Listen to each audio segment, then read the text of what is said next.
أعوذ بالله من الشيطان الرجيم. بسم الله الرحمن الرحيم. عما يتساءلون عن النبأ العظيم الذي هم فيه مختلفون. كلا سيعلمون ثم كلا سيعلمون.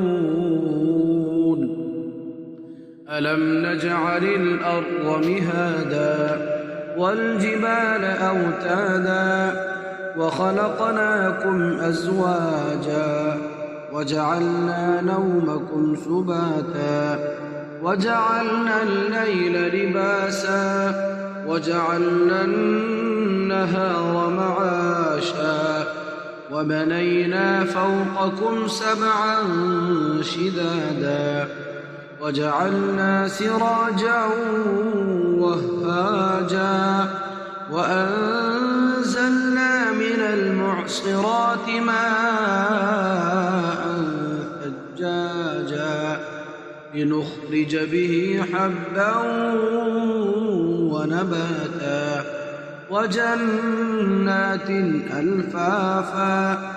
إن يوم الفصل كان ميقاتا يوم ينفخ في الصور فتأتون أفواجا وفتحت السماء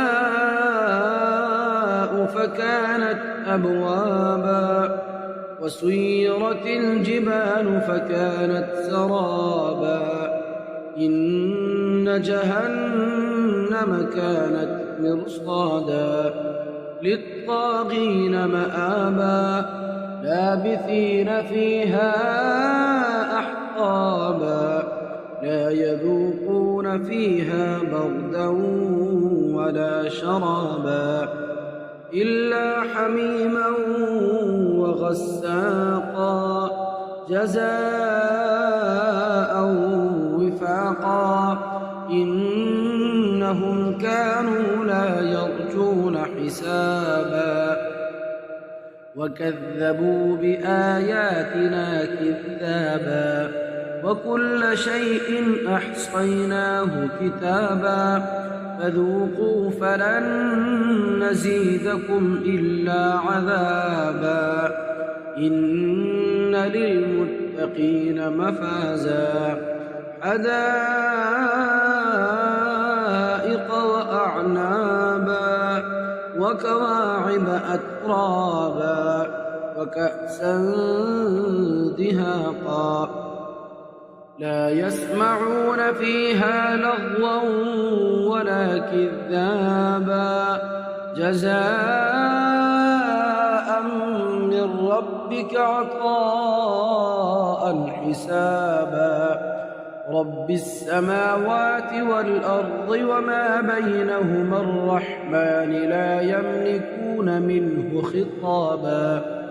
يوم يقوم الروح والملائكة صفا لا يتكلمون إلا من أذن له الرحمن وقال صوابا. ذلك اليوم الحق فمن شاء اتخذ إلى ربه مآبا.